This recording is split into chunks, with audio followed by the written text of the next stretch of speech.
I never thought much about protein shakes until Darius started bringing me one every Tuesday and Thursday morning. Chocolate peanut butter, my exact flavor. The thing is, I never told him which one I liked. Let me back up. 6 months ago, I was standing in front of my bathroom mirror at 2 in the morning, unable to sleep, staring at a body I barely recognized anymore. Not in a good way. I'd spent the last 3 years of my 20s climbing the corporate ladder at a tech startup, surviving on delivery food and energy drinks, watching my reflection slowly transform into someone who looked tired all the time. My clothes didn't fit right. My back hurt. I couldn't remember the last time I'd felt strong. So I did what everyone does when they hit that wall.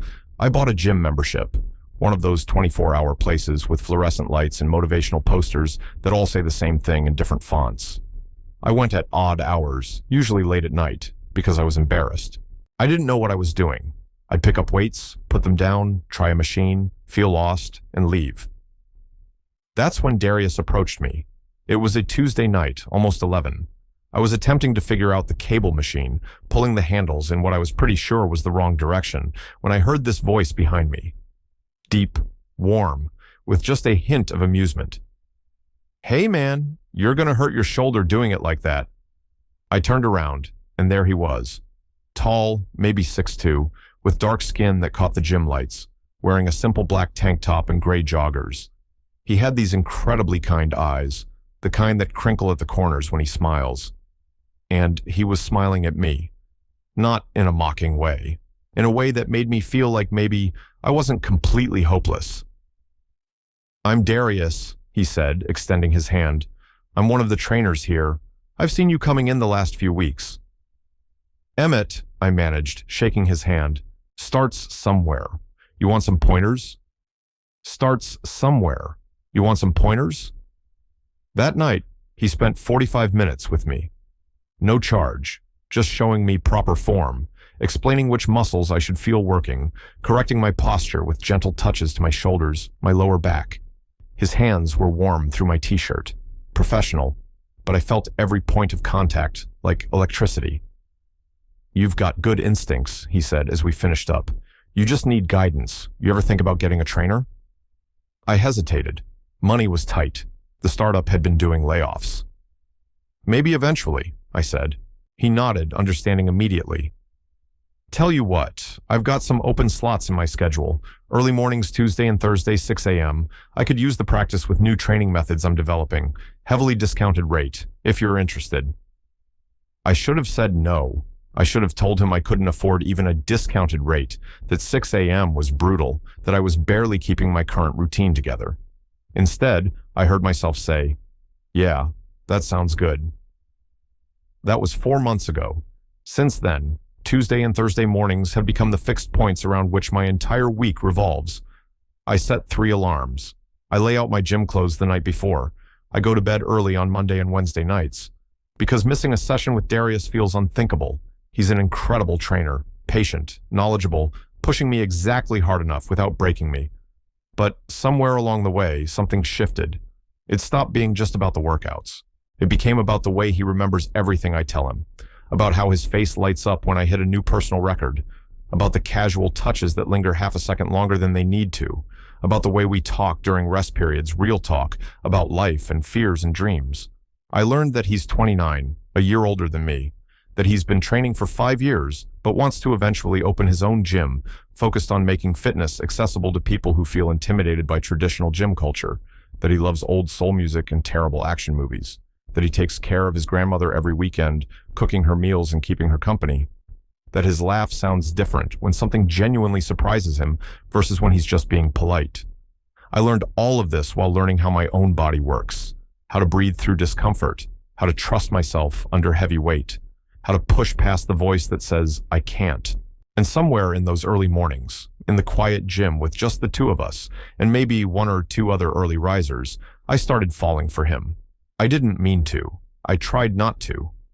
Because Darius never mentioned dating anyone, never mentioned his orientation, never gave me anything concrete to hold on to except this growing warmth between us that might be friendship, or might be something else, or might be completely in my imagination.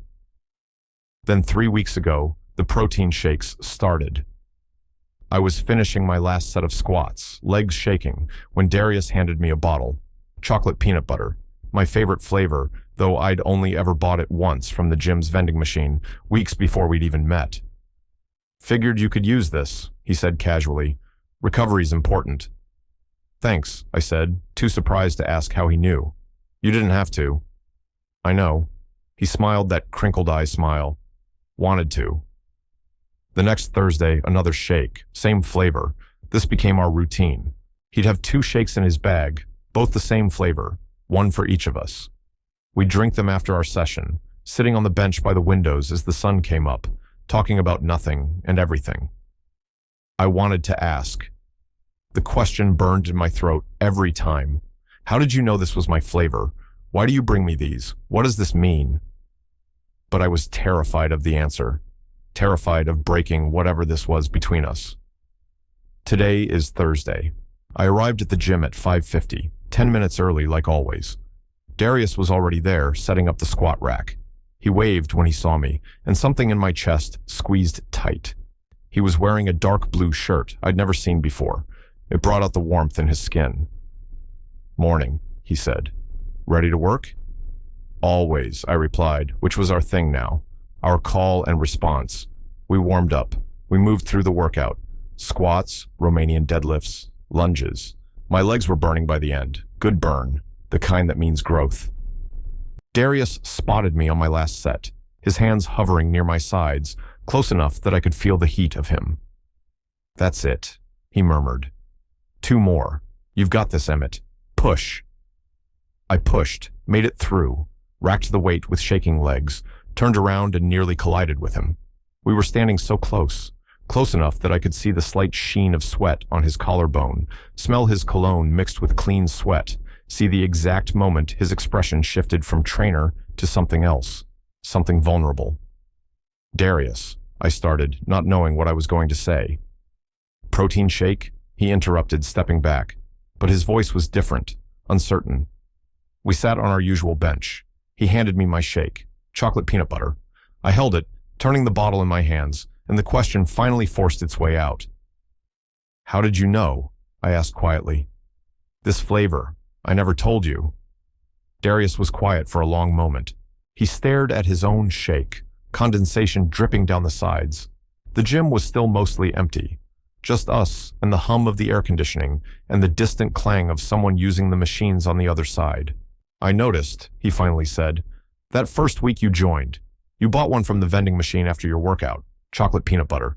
You looked so satisfied drinking it, like it was the best part of your day. I remembered.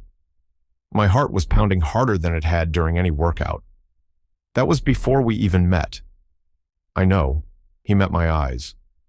I'd been watching you, Emmett, trying to work up the courage to talk to you.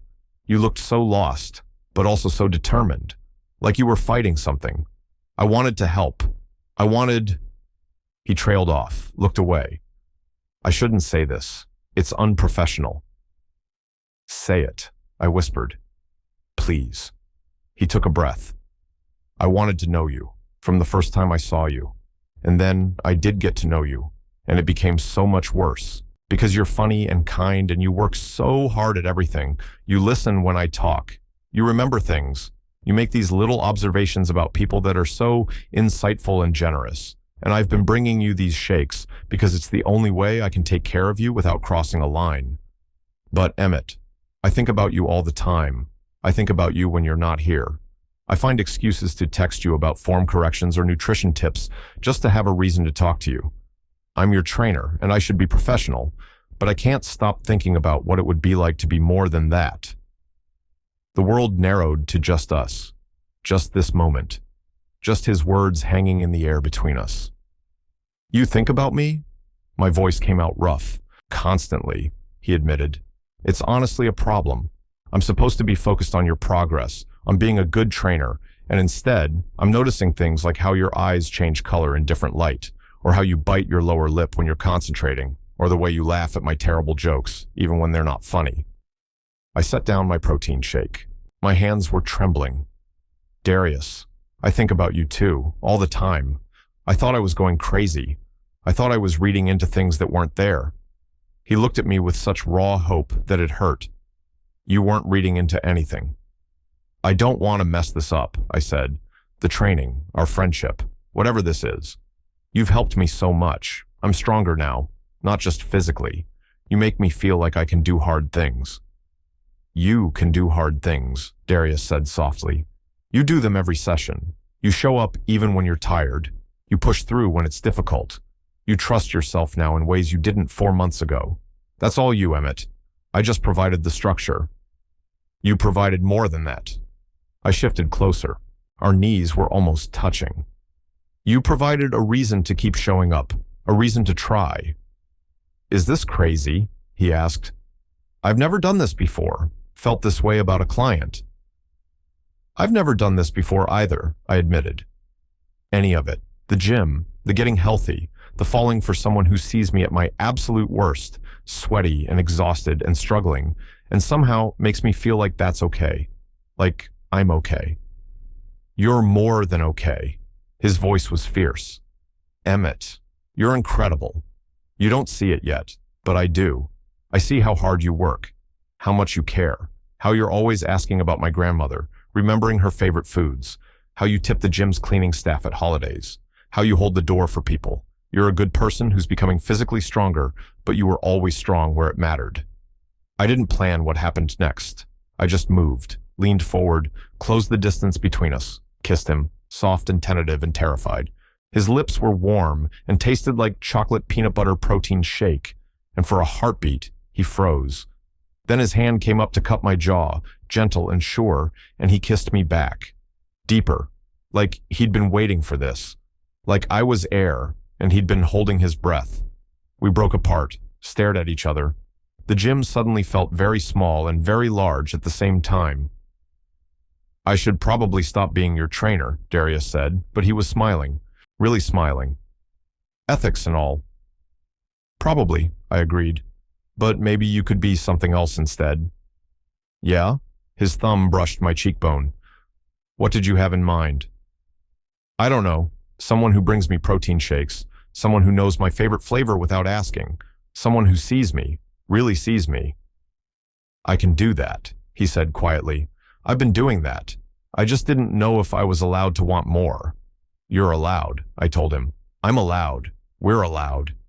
He kissed me again, and this time I let myself feel it, let myself believe it. This thing between us that started with improper cable machine form and grew into something real, something worth the fear, worth the risk. We stayed on that bench as the gym filled with morning regulars. Eventually, we'd have to figure out the logistics, find me a new trainer, navigate what it means to shift from professional relationship to personal one. Time next week? I asked. Not as trainer time next week? I asked. Not as trainer and client, just as us? I'd like that, Darius said, though I'm still going to judge your form. Can't help myself. I laughed. I wouldn't expect anything less. We finished our shakes, made plans for coffee on Saturday, exchanged the kind of text messages that had nothing to do with fitness and everything to do with simply wanting to talk to each other. And when I left the gym that morning, walking out into the bright Thursday sunshine, I felt stronger than any workout had ever made me feel. Because someone saw me, really saw me, and brought me protein shakes in my favorite flavor without being asked. And that meant everything. Total_char_count, 15,847.